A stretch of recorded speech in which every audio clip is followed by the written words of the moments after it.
नमस्कार। Second year BEd और third year BEd integrated BA BEd BSc BEd का के विद्यार्थियों के लिए हम ज्ञान और पाठ्यक्रम नामक विषय का पिछले दिनों से अध्ययन कर रहे हैं। ज्ञान एवं पाठ्यक्रम के अंतर्गत हमने प्रथम इकाई का अध्ययन किया है। गत पाठ में हमने सूचना की अवधारणा नामक बिंदु पर विस्तृत रूप से चर्चा की। आज हम एक नया बिंदु लेकर के उपस्थित हैं। उसका नाम है स्वदेशी बनाम वैश्विक ज्ञान।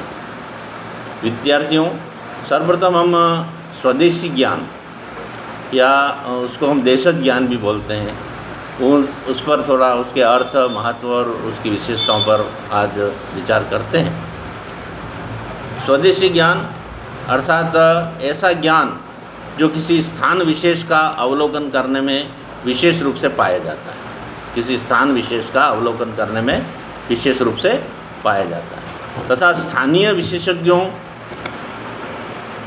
स्थानीय विशेषताओं और सूचनाओं पर आधारित होता है। वह ज्ञान जो है वह स्थानीय विशेषताओं और उसके वहाँ की सूचनाएं उस पर आधारित होता है, स्थानीय कहलाता है। ऐसा ज्ञान सभी स्थलों पर उपयुक्त नहीं होता। अगर हम स्थानीय ज्ञान का ही प्रयोग हर जगह, जैसे विदेश में जाएं और विदेश में हम उस ज्ञान का प्रयोग करेंगे तो वो हमारे लिए उपयुक्त नहीं होगा, उसको कोई समझेगा नहीं, क्योंकि स्थानीय ज्ञान को स्थानीय परिप्रेक्ष्य में ही समझा जा सकता है, उसका उपयोग किया जा सकता है। परंपरागत ज्ञान को स्थानीय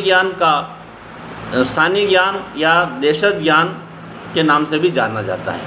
परंपरागत ज्ञान, स्थानीय ज्ञान को एक दूसरा नाम हम दे सकते हैं परंपरागत ज्ञान, जिसको देशज भी कहते हैं। लंबे समय से चली आ रही परिपक्व परंपराओं एवं कुछ क्षेत्रीय, स्वदेशी या स्थानीय समुदायों को शामिल किया जाता है। क्षेत्रीय और स्थानीय जो समुदाय हैं उस वहाँ की जो परंपराएं हैं वह स्थानीय ज्ञान कहलाता है।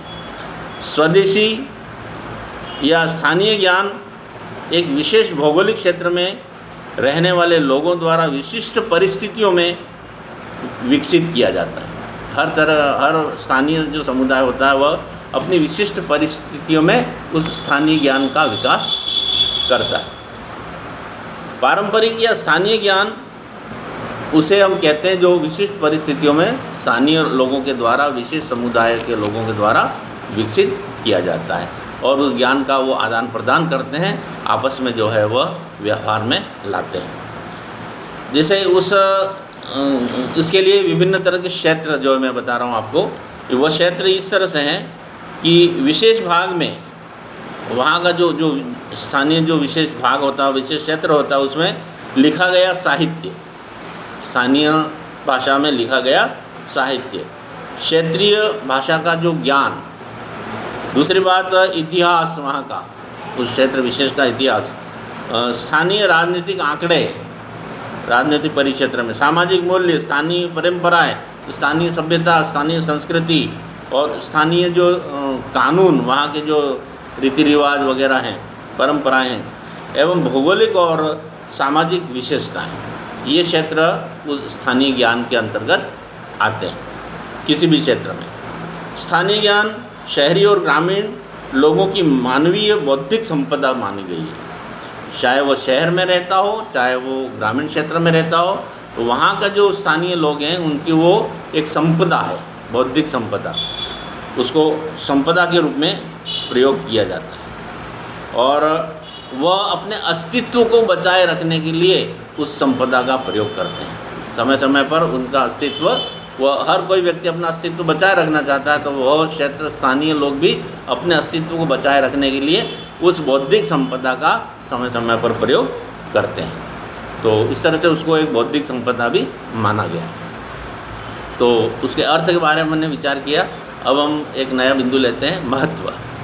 उसके महत्व के बारे में चर्चा करेंगे। स्थानीय ज्ञान की चर्चा पिछले कुछ वर्षों से की जाने लगी है। पहले इस बात को ज़्यादा महत्व नहीं दिया जाता था स्थानीय ज्ञान को, लेकिन कुछ वर्षों से जैसे जैसे ये जो है आधुनिकता का विकास हुआ तो स्थानीय ज्ञान को भी ज़्यादा महत्व दिया जाने लगा।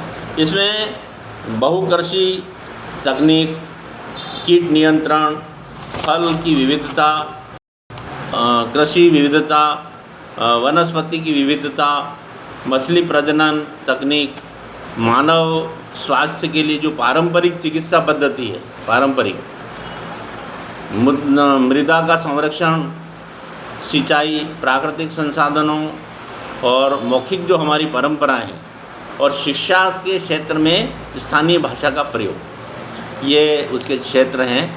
तो उसका उपयोग जो है वह स्थानीय ज्ञान के रूप में किया जाता है, इसलिए उसका महत्व ज़्यादा बढ़ गया है। बहुत से सरकारी और गैर सरकारी जो संगठन बने हुए हैं विकास के लिए, देश में कोने कोने में ये संगठन काम करते हैं, तो उन संगठनों के द्वारा और अंतर्राष्ट्रीय संगठनों के द्वारा भी स्थानीय ज्ञान को बहुत बढ़ावा दिया जा रहा है, क्योंकि स्थानीय ज्ञान का उपयोग करके उन संगठनों का काम और ज़्यादा प्रभावी हो सकता है, ज़्यादा उपयोगी हो सकता है और लोगों को समझ में जल्दी आता है। स्थानीय ज्ञान के आधार पर ऊंची बातें भी अगर करेंगे, हम अंतर्राष्ट्रीय स्तर की बातें करेंगे, जैसे स्थानीय भाषा में अंतर्राष्ट्रीय स्तर की बातें करेंगे तो लोगों को जल्दी समझ में आएगा।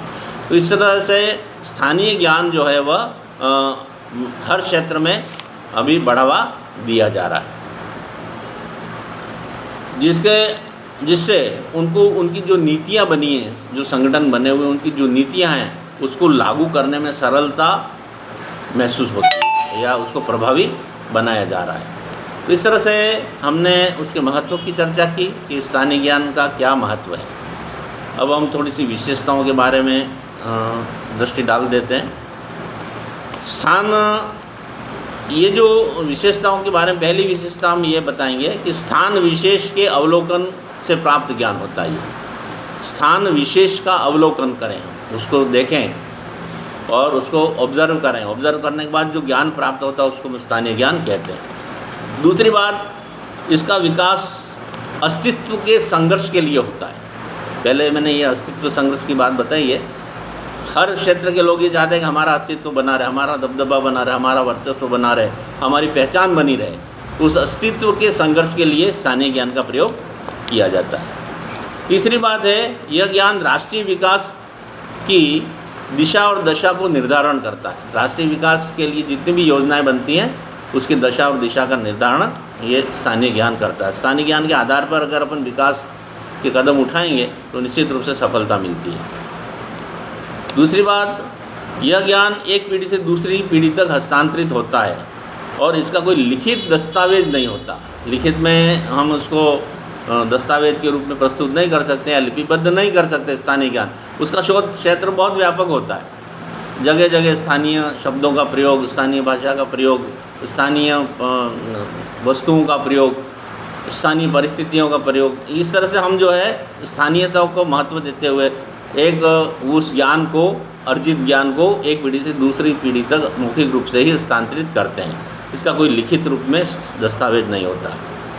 इसका जो स्वरूप होता है वह हर जगह एक जैसा नहीं होता। जैसे हमारा देश, भारत देश बहुत विशाल देश है, पूर्व पश्चिम उत्तर दक्षिण, तो हर दक्षिण की परिस्थितियाँ अलग होती हैं, उत्तर की परिस्थितियाँ अलग होती हैं, उसका स्थानीय ज्ञान भिन्न भिन्न होता है। तो